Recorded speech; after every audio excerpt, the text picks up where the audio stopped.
sampurasun pun sampunnya paralun kaluhur ka Sang Maha Agung kahandap ka Sang Batara kabatara naga raja kula sewu siwi pajajaran sejamu ka kendrup cupu karuhun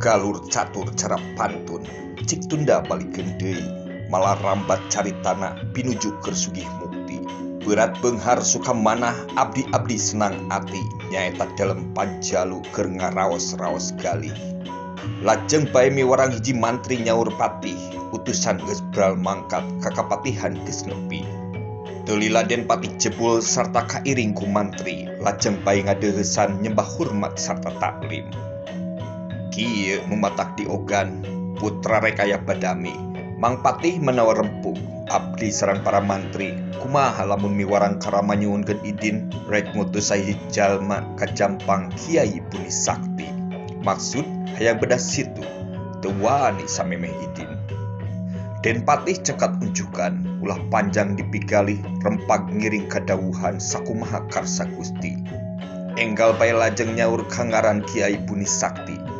Gancang maneh geura leumpang karama nyuwun paidin kitu maneh nyaunjukan nuwun putusan pasti utusan harita gejung lempang gancang kusak gasik teka catur di jalana ka Jampang catur geus nepi kasodong Sang Prabu lenggah dideuheusan abdi-abdi ngareret ningali ka pungkur aya Kiai Buni Sakti kagetna nanyakeun beja dina sajero panggalih lajeng Sang Prabu mariksa ka Kiai Buni Sakti maneh teh ngemban piutus atawa kar pribadi cung nyembah bareng unjukan nun sumuhun dawuh Gusti sayaktos ngemban timbalan diutus ku putra Gusti saperkawis kapi unjuk salam sembah putra Gusti dua nuju kasugengan berkahna pangestu Gusti putra putu sadayana titip sembah pangabakti prakawis anu katilu panuhunan putra Gusti sanget mugi karilahan upami bae teu idin paduka dilungsur lenggah ka panjalu kedah linggih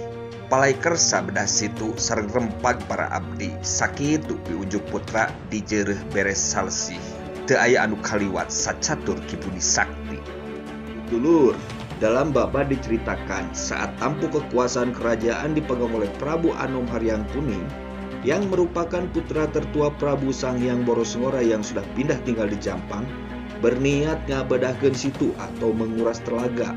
Namun walau bagaimanapun Sang Prabu Anom tidak berani melakukannya tanpa izin sang ayah. Karena ayahandanya berada di Jampang, maka beliau mengutus seorang pejabat istana yang bernama Kiai Buni Sakti untuk menyampaikan niatnya dan meminta izin ayahnya.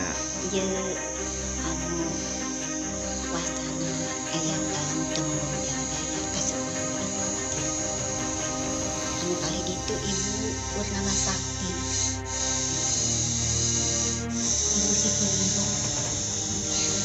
Saat ini kami berada di makom Kiai Buni Sakti atau juga dikenal oleh masyarakat setempat sebagai Eyang Jagabaya. Nama beliau diabadikan menjadi wewengkon dusun Buni Sakti yang secara administratif masuk ke wilayah Desa Maparah. Usang Prabu kapirungu sapi unjukan Kiai henteu panjang di pimanah lajeng nyaur Seribu Pati. Buni Sakti, ayeuna bedah situ kami idin. Prakara kami dilungsur ka Panjalu moal indit, kajaba ieu nitahan ka Arya Kancana wakil tugas. Dawuhna Sanghyang ka Kiai Buni Sakti. Amit matur bade mundur, nuwun izin pangkon Gusti, ayeuna abdi rek mangkat, syukur. Bral mangkati heula popoyan Rai Pandeuri. Lempang gancang gira-giru kaupat bari gadag gidig di jalan teu dikocap-kocapkeun bae geus nepi ngemban putusan ramana ka Kiai Buni Sakti. Kapanjalung gecunduk lajeng dumeheus ka Gusti kasondong eukeur seseban bareng jeung para ponggawi keur misaur anu lempang nyaeta Kiai Buni Sakti.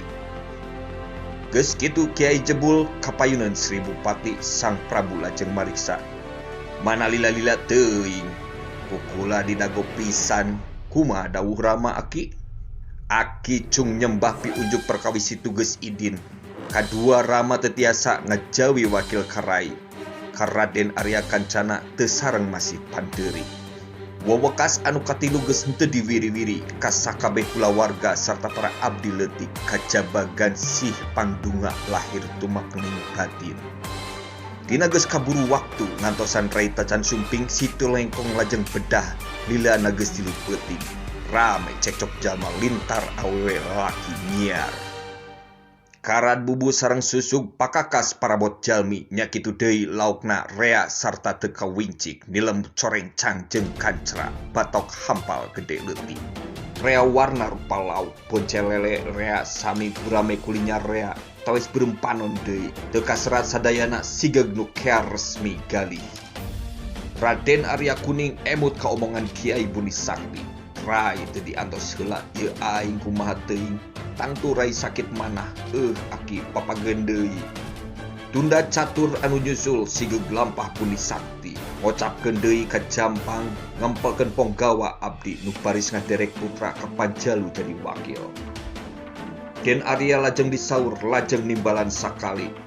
Ayeuna teh kudu lempang minangka jadi wawakil gancang ayeuna sadia bareng sakabeh pangiring.